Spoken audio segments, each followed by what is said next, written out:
Hello বন্ধুরা, কেমন আছো? আচ্ছা বলো, ফুলকপি তো তোমরা অনেক খেয়েছো, আমরাও খাই, আমরাও অনেকভাবে রান্না করি। এইভাবে রান্নাটা তোমাদেরকে দেখাবো।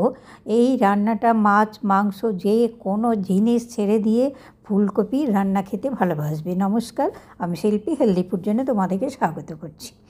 আমি আজকে নিয়ে চলে এসেছি ফুলকপির একটা রেসিপি, নিরামিষ, একদম নিরামিষ রেসিপি, খুব কম মশলাযুক্ত, কিন্তু অসাধারণ। এই ফুলকপির তরকারিটা তোমাদেরকে গ্যারান্টি দিয়ে বলছি, এর 5টা বাড়ির লোক জানতে পারবে তোমার বাড়িতে ফুলকপি রান্না হচ্ছে। আর সেই ফুলকপি শুধু নয়, সেই ফুলকপির গন্ধ মেটে যাবে, এত সুন্দর হবে। আর বলে যে তোমরা গ্যাস হয়ে যায়, হ্যান হয়ে যায়, ত্যান হয়ে যায়, অনেকে অনেক কথা বলে, এক ফোঁটা গ্যাস হবে না, এত সুন্দর রান্না। তোমরা এইভাবে একবার রান্না করে যদি পারো খেতে, দেখবে যে তোমাদের ফুলকপির প্রতি প্রত্যেকের একটা আলাদা রকমের শ্রদ্ধা জন্মে যাবে, যে ফুলকপি সত্যিই শীতের ফুলকপি, মাছ মাংসকে ফেল করানো নিরামিষ ফুলকপি। আজকাল তো গাদা গাদা মশলা দিয়ে ফুলকপির আসল স্বাদটাই চলে যায়, গ্রেভির মশলা স্বাদটা পাওয়া যায়। দেখো আজকে আমি রান্না করছি, কিভাবে করছি। একটা ফুলকপি কেটে নিয়েছি, দুটো আলু আমি ডুমো ডুমো করে কেটে নিয়েছি। এইবার আমি উনুনে কড়াই বসিয়ে গরম করতে দিয়ে দিয়েছি, ধুয়ে ভালো করে নিয়েছি কপি আলু সব। আমি জিরে, 4টা শুকনো লঙ্কা ভিজিয়ে রেখেছিলাম, সেটা দিয়ে দিলাম মিক্সিং জারে, দিয়ে দিলাম টমেটো, আর দিয়ে দিলাম কয়েকটা কাজু। কাজুটা না দিলেও চলতো, ওটা আমি দিলাম এক্সট্রা। এবার তেল গরম হয়ে গেছে, কড়াইয়ে তেল দিয়ে দিয়েছি, তেল গরম হয়ে গেছে, ফুলকপিগুলো দিয়ে দিলাম। আমি ফুলকপিগুলো আলাদা করে ভেজে নেব। এদিকে আমার মশলাটা পেস্ট হয়ে গেছে, দেখতেই পেলে। ফুলকপিটা এই যে ভাজা হচ্ছে, ফুলকপিটা আর একটু বেশি তেলে আমার মা ভাজতেন, কিন্তু আমি অতটা তেল দিচ্ছি না আমাদের শরীরের জন্য। যাই হোক, এই ফুলকপিটা ভাজা হবে, একদম ঝিমড়ে যাবে, কোনো সেদ্ধর দরকার নেই, একদম ঝিমে। দেখবে ফুলকপিটা অনেকটা কমে গেছে, এখনই দেখতে পাচ্ছ, আরও ঝিমিয়ে যাবে। ফুলকপিটা যখন পুরো ঝিমিয়ে একদম নরম হয়ে ভাজা হয়ে যাবে, যখন ফুলকপি সেদ্ধ হয়ে যাবে ভেজে, সেই সময় দেখবে ফুলকপির মধ্যে যে বলে একটা গ্যাস বেরোয়, মানে একটা ফুলকপির গন্ধ থাকে। এটা ভাপালে, সেদ্ধ করলে এই গন্ধটা থেকে যায় অল্প তেলে রান্না করার জন্য।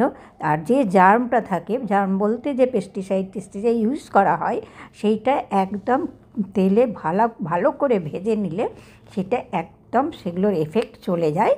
তার ফলে কিন্তু সুন্দর করে, আর ফুলকপির এই যে ভাজা হচ্ছে, এত সুন্দর একটা সেন্ট বেরোয়, যে সেন্টটা তোমার 3-4 বাড়ি, 5-7 বাড়ি অবধি জানা যায় যে ফুলকপি ভাজা হচ্ছে।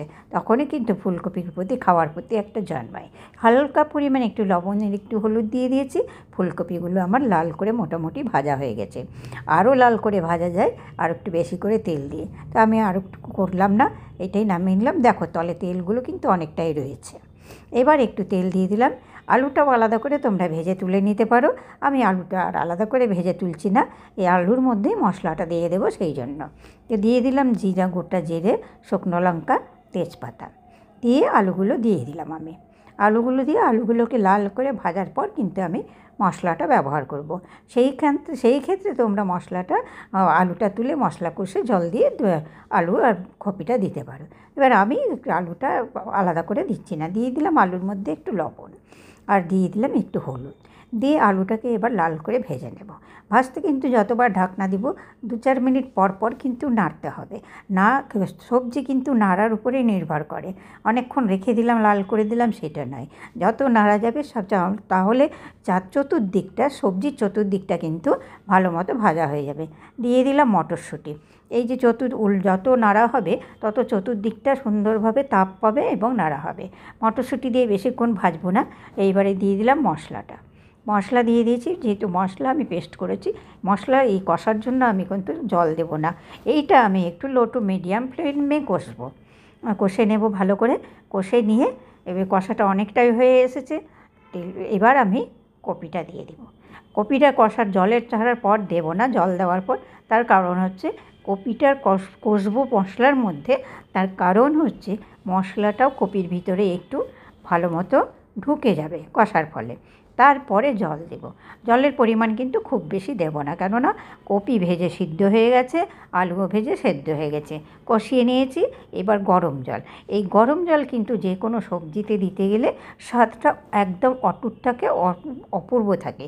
এই যে এইভাবে করলে ফুলকপির যে একটা অপূর্ব স্বাদ আছে, যে ফুলকপিটা মাছ মাংসের মতো মনে হবে খাই, সেই জিনিসটা কিন্তু এইভাবে রান্না করলে পাওয়া যায়। এই সে দেখো হয়ে গেছে প্রায়। আমি উপর থেকে একটু সামান্য ঘি আর গরম মশলা দিয়ে এবার নামিয়ে নেব। আমি ধনেপাতা ইউজ করি না। যে সবজির নিজস্বতা আছে সেই সবজিতে ধনেপাতা ইউজ করলে ধনেপাতার একটা আলাদা নিজস্বতা আছে, সেটা টেস্টে চলে আসবে, আর এই ফুলকপির টেস্টটা অনেকটা মরে যাবে। সেই জন্য এবার ফুলকপিটা আমি নামিয়ে নিয়েছি।